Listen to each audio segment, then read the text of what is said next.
What's up? This is me, bitch ass mofo. I know, 2 videos in 2 days. I'm spoiling you guys. And I'm finally back on camera so you can see how absolutely to shit my room has gone. But anyway, I figured we all know I love Super Slop, and there's a lot of Cape shit shows airing right now. Well, one of them just finished airing, but we'll get to that. So I figured I would just give my quick thoughts on all the superhero shows that are currently coming out. And like, am I enjoying them, etc. So starting with Invincible season 4, I have pretty much nothing to say that hasn't already been said. The writing this season was extremely good, not perfect.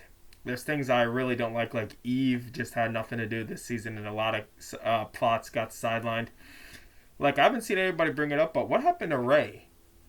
You remember Ray? They gender swapped her from the comics, which is fine. I don't really give a crap. But then they gave her a love interest plot, which we spent a lot of time on last season, just for her to vanish the second Rex isn't in the story.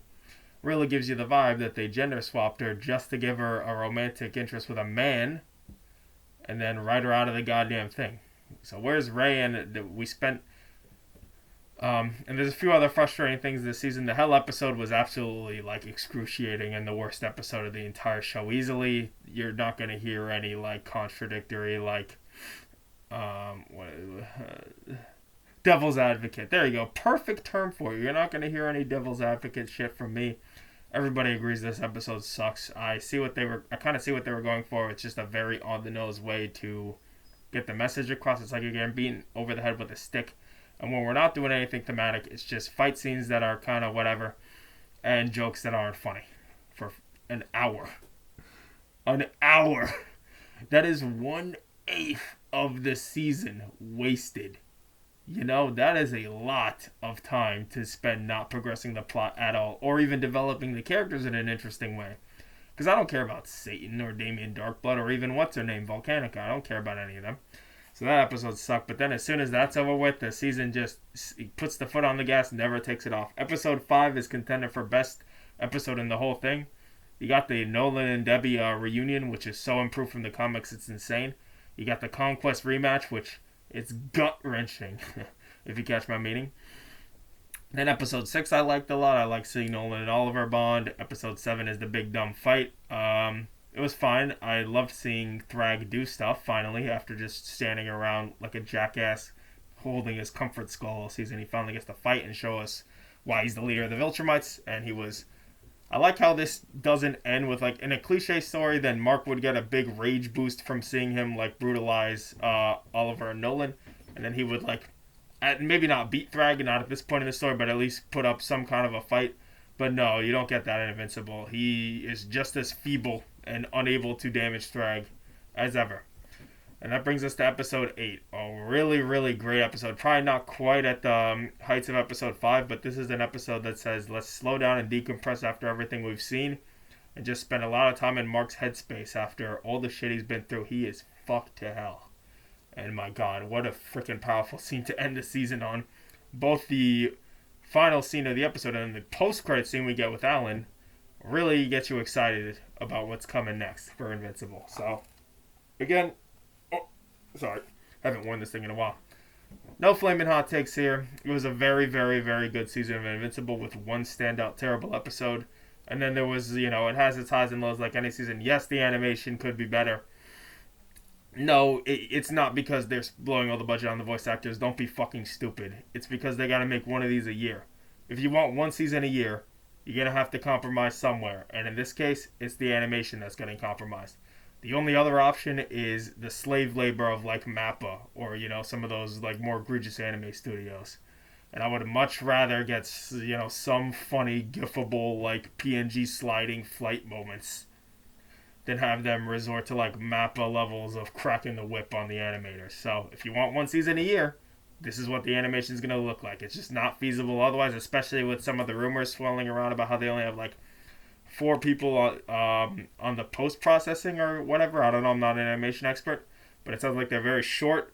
They're not getting the time and budget they need. And no, that has nothing to do with the celebrity voice cast, although I do agree that money would be better spent on the animation. If I had to choose, I would definitely take better animation over more freaking celebrity voice actors. Stop soliciting Bryan Cranston. He doesn't want to be in it. Leave him the hell alone. You just want a Breaking Bad reunion so you can make a bunch of stupid ass Twitter posts about it and YouTube community posts. No, nobody's gonna give a shit. You know, Jonathan Banks is in the show playing a character. I don't even remember his name. He's so unimportant I could cry. I know he has his own comic series that I haven't read, but in the show, he's as minor characters get. Why are we blowing so much money getting a big name like Jonathan Banks to voice a character that could be voiced by literally anybody, and it would make no difference at all whatsoever? I mean, he shows up for 3 episodes and he just doesn't show up this season, and it's not like you're missing him or anything. I'm just saying that's how unimportant he is. So yeah, the celebrity voice cast like stunt shit is silly, but that's not the reason we're getting this animation quality, so stop saying that. It's because if we want 1 season a year, it's going to have to be compromised. Sorry, guys.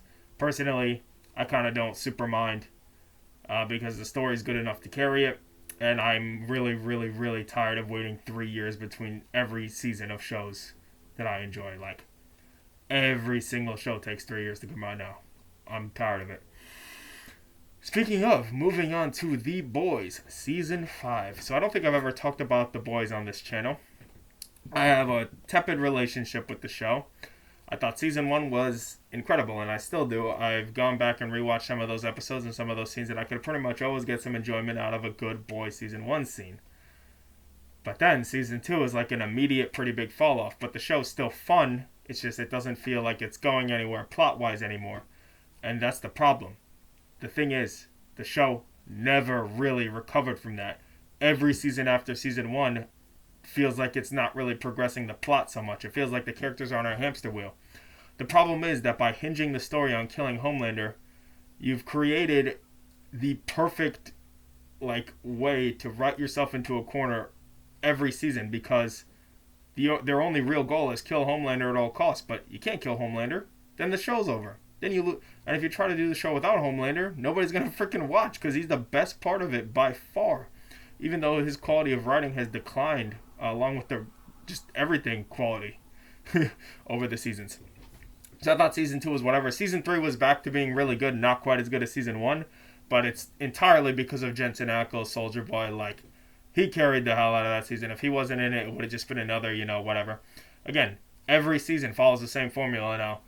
We gotta find this MacGuffin to kill Homelander. We spend the whole season bullshitting around doing these bottle episodes that don't progress the story, looking for the MacGuffin. Let's go to this location. Oh, it turns out this guy has it, and then they gotta go find that guy. So there's a whole episode about them going to that guy. These episodes are 40 minutes long, man. The fact that nothing happens in them is insane. And then, end of season, they got it. They got the MacGuffin lined up to kill Homelander. It's time to enact the big plan. And what do you know? A wrench got thrown in. Oops, Soldier Boy decided to betray them, whatever. Oh, spoilers, I guess. I'll put a spoiler warning in the description. Soldier Boy decided to betray them. Oh, it turns out Newman was going to testify against Homelander, but she's dead because Butcher just decided to go AWOL at the worst possible moment. They also I thought that was my cat for a second. They also really do not know what they're doing with Ryan as a character, which is a pretty big problem with how important he's become to the DNA of the show overall. Just feels like they keep flip-flopping on what kind of character they want him to be, because last season it seemed almost like he was going to embrace his evil side. He just wasn't sure about it.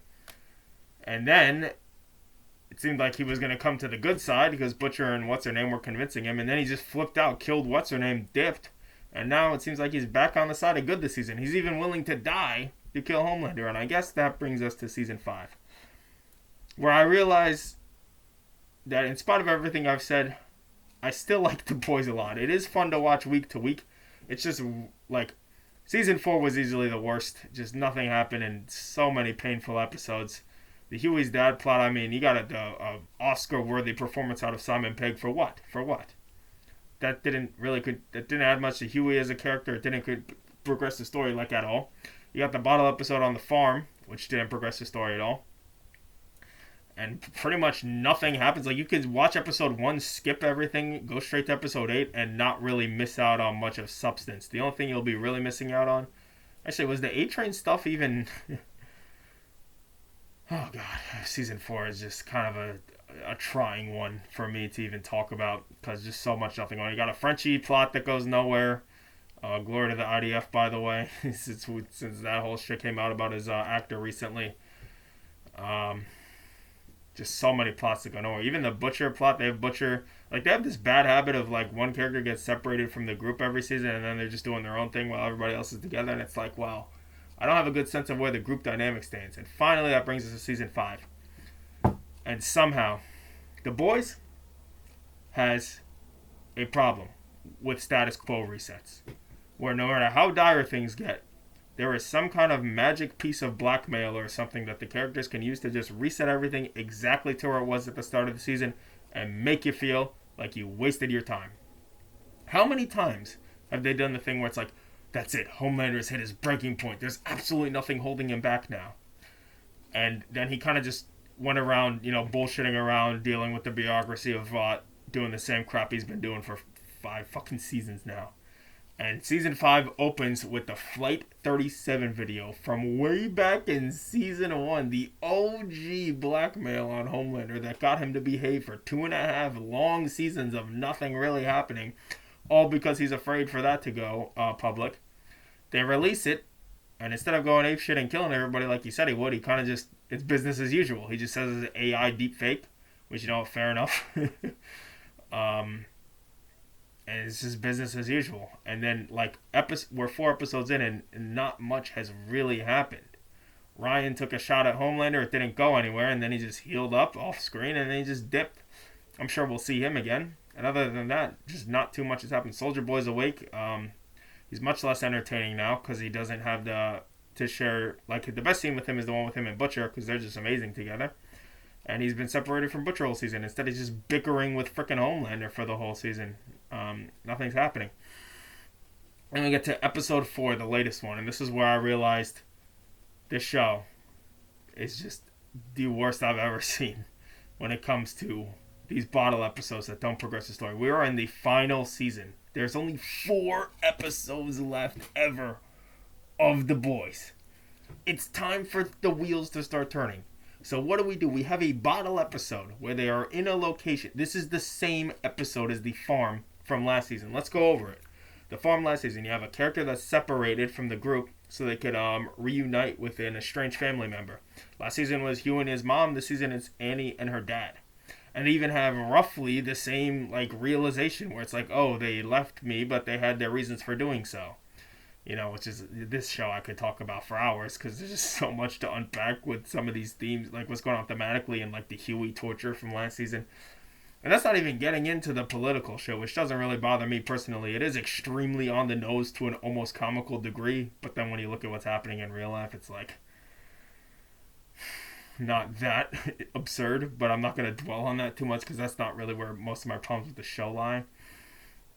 I do think that right-wing satire was much better executed in the earlier seasons. It was always there. Any of these fucking chuds who say, oh, The Boys went woke, it was always woke. You were just stupid. So you didn't realize you were the one being made fun of until they literally beat you over the head with it.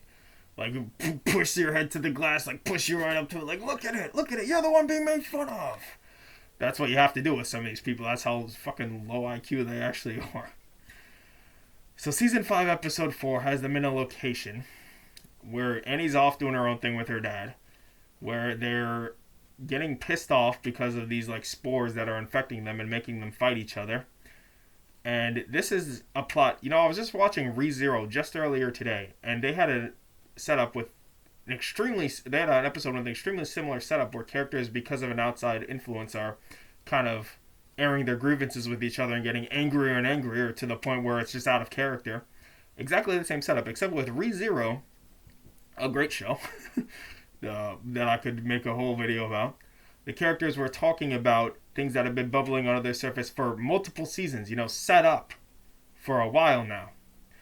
The Boys, they are getting angrier and angrier at each other, and they're airing their grievances with each other, and half the shit is what? No, that's not true. They were, Huey was getting mad at M.A.M. for being a slave to Butcher and just doing whatever Butcher says. What? That's never been really a part of M.A.M.'s character. Not even this season, especially not going to the previous seasons. Season 4, he was the top one saying, we need to get Butcher out of here. We can't go with Butcher. And then this season, yes, he was conspiring with Butcher to kill all Soups. But, That doesn't really make him an obedient dog to Butcher. That just means that he agreed with him on this one thing, and he was willing to compromise and go along with him on this one thing. So that came out of nowhere, and then you got Kimiko. Oh my God, Kimiko. Oh my God, she should not talk. I'm not saying that because she shouldn't talk, girls shouldn't talk, blah blah blah. I'm saying that because they are giving her some of the most abominable lines of dialogue I've ever heard in my life. If it was going to be this bad, this TikTok level of writing, and I know that's the point. That's the point. But this show only has two jokes: extreme violence or sex funny. That's it. That's all they got. And with Kimiko, they took a character that was always kind of raunchy with the way she was talking. It's just she was singing it, and just had her just say really over the top sexual things all the time, and it's just not very funny. So we get to her, and was she getting angry at Frenchie at because now they're in a relationship, something which the previous season took a lot of time saying why they wouldn't work as a couple just to put them together anyway, and then this season all they talk about is sex, sex, sex. I saw a tweet that was interesting how they took the only Asian character and made her into a sex crazed loving girlfriend for the freaking IDF soldier over here, which is pretty fucking funny. So what is Kimiko getting mad at Frenchie at? Because he's a drug addict. Okay, you're not even wrong, but I don't know. I feel like there's so many, in a well-written show, like ReZero, them getting irrationally angry because of these spores to the point where it's out of character would be a chance for them to say things that have been bubbling under the surface for a while. Things that, even though they're saying it they've been coerced to say it, there's some truth to those words. And a few of them kind of feel that way, but, it's really ham-fisted. Later on, after they're... Oh, yes, and this is why it's frustrating. Because you go through all that to the point where they're trying to kill each other. Huey shoots MM. That's how serious it got. And they're trying to kill each other. Butcher's, chasing down Huey with the intention to kill him. And then Frenchie, because he's immune to it, because he has drugs in his brain or something, I don't know, stupid, finds the guy that's doing all this. He finds Soldier Boy. He gets Soldier Boy to kill the guy by pissing off Soldier Boy. So that all the boys are right there. And Soldier Boy, the guy who's strong enough to kill Homelander solo almost, is right there. And he's feeling a little depressed, so he just lets them go. So then they're just in the car, not talking. And it's how is there 40 minutes? They were there because they were looking for the V1, the MacGuffin that Homelander wants this season that's going to make him immortal. While they need it so they could use their MacGuffin, the virus, which is the MacGuffin that last season and this season, to kill Homelander. So they need the V1 to kill Homelander. Homelander needs it to become immortal. So they go there, and what do you think happens? They spend 40 minutes doing absolutely nothing, and then it turns out somebody else had it the whole time. So now a soup that's never been named before, they're going to go, and he's probably going to get his own whole ass episode, and then there's only going to be 3 episodes ever left for anything to happen other than this bullshitting around not progressing the story. That scene where they're getting angry at each other, just put into perspective how little character work they've done over the past few seasons, even though the character work is all that they've got going on. The plot hasn't really progressed in 3 seasons. It's just been focused on the characters, and somehow they have so little to say to each other rather. So the boys is a frustrating one to talk about. This one might warrant a longer video, a more organized one, because I know I'm going off the cuff a lot and ranting, but give me a break. I'm just trying to get this out before I go away for a few days. I feel bad not uploading anything, and that Slay the Spire one is not doing great as expected, especially for how much time I put into it. So let's move on. We talked about a show that I really like, Invincible. We talked about a show that I kind of like, but I'm frustrated with at the moment, The Boys. Let's talk about a show that I just think is dog shit. Daredevil Born Again. I made a few videos about it last year, 1 or 2. And back then I said it wasn't really great, but it wasn't complete dog shit. And I was cautiously optimistic for the second season. So I've reevaluated what I said since then, after rewatching some of it. The first season was extremely bad, egregiously bad. And what really put it into perspective was rewatching, of course, the Netflix show a few more times since then. Not a few more times, just once. But once is enough to put into perspective how bad. So, the number one thing that tanks a show for me, more than any of the crap I was talking about with The Boys, is bad dialogue. Because one thing The Boys doesn't really have, other than obviously way too many sex jokes, is terrible dialogue. Season 5, Episode 4, the one I was just talking about that I was so frustrated with, had one scene that had me captivated because it was two characters talking to each other. It was Butcher and Homelander talking to each other, and their dynamic is just so compelling, and they know each other so well at this point, but they just hate each other, and the way they talk to each other is just really interesting, with Homelander going through his god stuff and Butcher just... I fucking could watch scenes of Butcher, like, mocking people that he thinks are pieces of shit for hours. It's one of the highlights of the show, even now, and Butcher's at his absolute, like, worst this season in terms of, like, he'll go to any lengths to achieve his goals, and it was captivating. So Daredevil Born Again doesn't have that. Daredevil Born Again has some of the worst dialogue I've seen in these shows, like in a superhero, like, live action show. Worse than Iron Fist. Worse than the worst parts of Luke Cage, which got pretty bad. It is so bad. All it is characters saying exactly how they feel to one another, or spelling out the themes of the episode for you. And I am sad to report that Born Again Season 2 has pretty much all the same problems as Season 1. The problem with Season 1 that isn't in Season 2 is that it was really because of the new creative team coming in. There's a few episodes left over that are just like, these don't progress the story or develop the characters at all. It's like a Boys episode. We spend all this time in the freaking bank doing nothing, and it doesn't progress anything. And who the fuck even were those Irish guys? We don't even get an answer for that. Who the fuck were they? I'll tell you who they were. They were a holdover from when the show was supposed to be a completely different show. Season 2 doesn't have that problem. Season 2 is much more focused. The plot is actually progressing, kind of. Depends on your definition. The problem is just the story sucks. The story sucks. Doesn't make sense, and the dialogue is painful. When I hear Matt and Fisk and Karen, the characters from the previous show, talking in the show, I'm just like, how did you go from talking like a normal human being that would talk in real life to talking like an 8th grader's like Batman fan fiction? Because that is most of the dialogue on this show. It is so goddamn bad. And I'll be honest, I second screen a couple of those episodes because that's the only way I could get through them. The fight scenes are not anything crazy. They are better than the first season, but like compared to Daredevil Netflix, it's not even in the same conversation. I'm chuckling just thinking about somebody trying to convince me these fight scenes are as good as the Netflix ones. Those were amazing for the long takes, not cutting away from the action, and the choreography being fantastic. None of those things are true here. It's just, there's so many cuts, and it's just fun to watch because you're flipping around a lot, but I don't know, nothing crazy. Story-wise, you got them a really obvious, Trump allegory here with Fisk, rounding up people, putting them in camps. Actually, Homelander's doing the same thing over in the Boys universe. So, yeah, rounding up all the vigilantes and the anti-vigilante task force. It's like their version of ICE. And it's just, I don't mind on the nose social commentary, but you got to do something interesting with it. The problem is it's just not very interesting. Every episode is just Matt's like, this is it. This is what we can do to expose Fisk, expose how bad he is to the public. Like, bro, I think they know how bad he is. And obviously he's talking about his more illegal, like illicitly illegal activities behind the scenes, not the whole rounding up people and putting them in camps, because they got people complaining about that already. As a matter of fact, one of the most painful and awful subplots in the whole show, which is BB and James Gandolfini Jr. character, Daniel. That was his name, Daniel. I remembered. Thank God. After 2 seasons of watching this shit, I hope I at least remember his name. 2 of the worst characters, maybe in the whole MCU.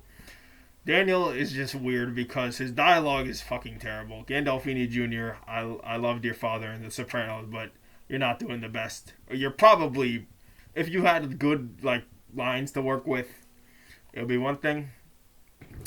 But he's not doing anything Oscar worthy with this character, and I just don't understand, why is he so devoutly devoted to Fisk? This guy's younger than me. He's in his early 20s. How did he become this much of a freaking Fisk simp? He would literally die for Fisk. That's not a hyperbole. And we don't know why. They never explain why he is so doggedly devoted to Fisk. It's never explained. And then you got the friend, Bibi. Ben Urich's niece that was never mentioned in the original show because she didn't exist. Not sure if she's a character from the comics. I've not read as many Daredevil comics as I should. I'm going to work my way through some of those runs soon, I think, because I need good Daredevil content after watching 2 seasons of this trite. BB is a weird one. She has kind of a will they won't they thing going on with Daniel, but it's like, BB, you hate Fisk, and she's secretly running like a news outlet that like tries to expose all of what's going on behind the scenes with Fisk. But she wears it. Those are the only good scenes of the whole fucking show. When it's her wearing the Fisk head, and then it's Vincent D'Onofrio voicing this like cartoon version of Fisk. It's like, I love you, New York. It's so funny, and some of it is definitely intentionally funny, but I don't know if it all is. It's like BB. So it's one of the most mind-bogglingly stupid subplots, because the whole thing is she sweet talks Daniel because he obviously has a crush on her. And she just gets information out of him, and he's like, please, BB, seriously, no more leaks. Mr. Fisk, he's really mad. He's going to be mad if this leaks, please. Then she leaks it, because of course she does. And Fisk is like, Daniel, you can't be messing up like this, Daniel. There's a leak. Find it and plug it. And it's like, everybody, guys, he has a friend who's a reporter who was Ben Urich's niece. Remember Ben Urich? The guy that Fisk blinked all the way back in Netflix season 1? Obviously, he's telling her things and she's leaking them. It's so stupid. I want to scream. And then finally, this last episode, we are on episode 6 currently. I was going to wait until the season to be over to talk about it, but I don't think it's going to like sway me at this point. I genuinely don't think it's going to sway me at this point. So finally, this past episode, it went somewhere. He gave her some false information to see if she would leak it, and she goes to leak it. But then she changes her mind because they have a will they won't they thing going on, and like she kind of likes him and doesn't want to betray his trust, because he's like, he basically gave her the same because he realizes they're gonna kill her if they find out she's the leak.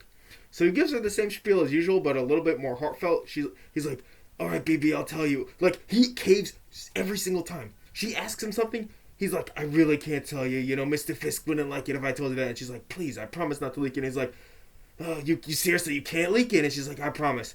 And then he tells her and she leaks it. Every time. It's like a punchline. It's like, are you both not dead at this point? Like, obviously she's the leak, and obviously he's the one giving her the information that she's leaking. It's any idiot could figure it out. So finally, we reached a logical conclusion of where we should have been about 8 episodes ago, where they're like, okay, I think she's the leak. You gotta leak her some false information, see if she takes the bait. And he's like, BB, seriously, just between you and me, you can't leak this. And she's like, I promise. And then she goes to leak it. Because of course she does. But then she decides not to, because she's got like a will they won't they thing going on with Daniel. Like, have I just not been paying attention, or is this kind of like the idea that she reciprocates those feelings kind of coming out of nowhere? Because I got the sense that she's aware of how much he worships her, and she was taking hella advantage of him. But now it's like she doesn't want to betray his trust, and frankly, like, for a show that's supposed to be anti-fascism, authoritarianism, I don't know what the hell message you're trying to send with that. Like, thematically, what is the significance of her choosing to not leak? And the whole idea was that this is the craziest information so far. It's fake information, but it's too crazy for her to not leak it. Like, people will die without this information. That's how serious it is. Or at least people will, the resistance, well, maybe they won't die, but the resistance will have to reorganize around this information. Because it's the false information was Fisk is not going to run again. Which of course he's going to run again. He's a freaking fascist. So that would change a lot. Then it would change a lot about the resistance's mission if they knew that. They need to know that, BB.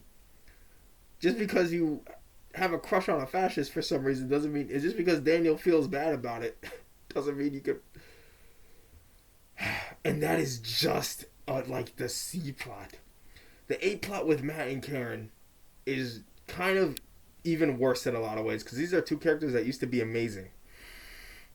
And I don't really get it. They just run around like jackasses trying to find stuff to expose Fisk. Then there's a part where Bullseye, one of the only good scenes in the show, the diner scene with Bullseye, where he calls a task force, says that the Punisher is there just so they show up, and then he kills all of them.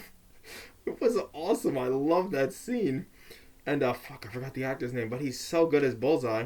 I wish he had better material to work with, because then he goes to kill Vanessa Fisk, and he actually succeeds.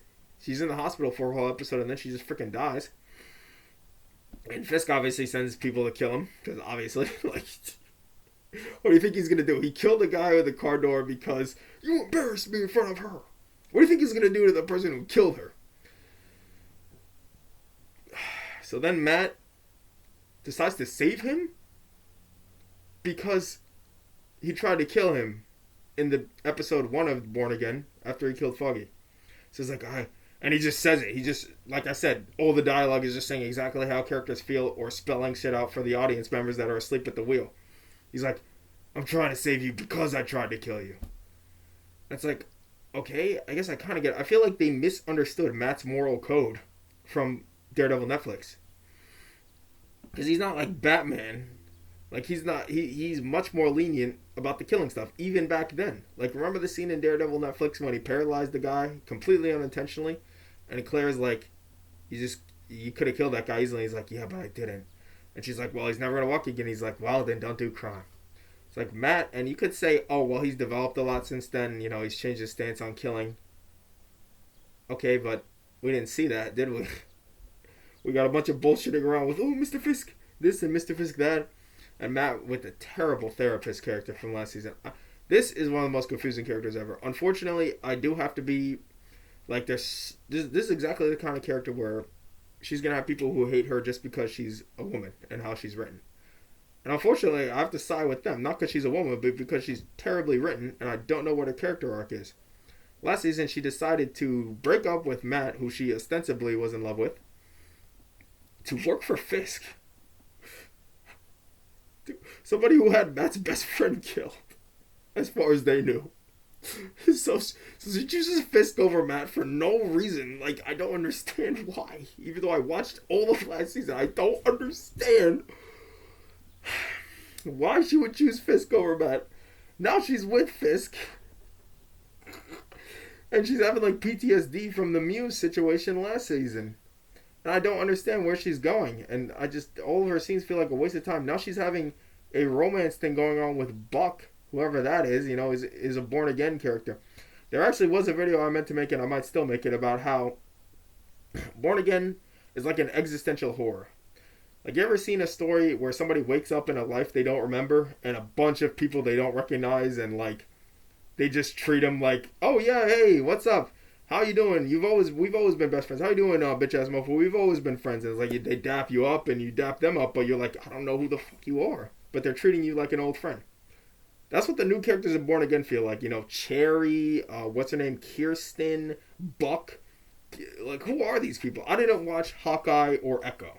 So if they were introduced in Hawkeye or Echo, then I fucking apologize. But I'm not watching that shit. There's only so many hours in the day. And I'm spending 30 minutes of those hours ranting. But anyway, Born Again might get a longer video at some point. Right now, I just need to give my throat a break. And it's kind of, there's so much yet so little to say about this one. It's bad. I don't like it. I kind of wish that Daredevil just stayed dead. But in a way, I'm glad we got this because it gives me some closure. Like, okay, Daredevil Netflix season 3. That's where these characters got their perfect conclusion and rode off into the sunset. And for years, that's where we left it. And now, as far as I'm concerned, that's pretty much where my investment ends. So, as far as I'm concerned, those are the perfect conclusions we got. And anything they do with these characters going forward, I mean, we're getting to season 3, possibly 4. Like, there's gonna be a lot more Born Again. These videos might become a yearly thing, which I'm slumping in my chair just thinking about it. But it's not good. It's frustrating. A show that I love, Daredevil Netflix, is one of my favorite shows ever. Not just superhero shows, just shows. It's so good. To see it depreciated into this makes me sad. I'm hella running out of steam here. All of these shows could get longer videos. Maybe not Invincible, not because I don't love Invincible, but because people have already said everything there is to say, both positive and negative. Yeah, the Hell episode sucked, and yeah, there's some things in the writing that I don't care for, but overall it's still a great superhero show, probably the best currently airing one. The Boys, I'll have a lot more to say about this one later, I think. I'll wait until the show wraps up, though. I'm just so conflicted because the show is so bad in so many ways, but then the things I like, I really like, and then even the bad parts have shit I like in them, except for season 4. That was just mostly torture. And then Daredevil Born Again, it's a bad show. But anyway, face for real, is what I would say. Thank you for watching. I don't know why you would listen to 35 minutes of this. I don't think this one's coherent. Like, I could just tell, like, the words I'm saying make sense to me, but I can just tell the way they're coming out of my mouth is going to confuse the fuck out of anybody listening. And I apologize for that. I made the mistake of doing this on 4 hours of sleep and after the Slay the Spire video yesterday, so my throat is shot. So I need to wrap this the hell up, and there will be more to say about all these shows later. So I appreciate you watching, and have a good one.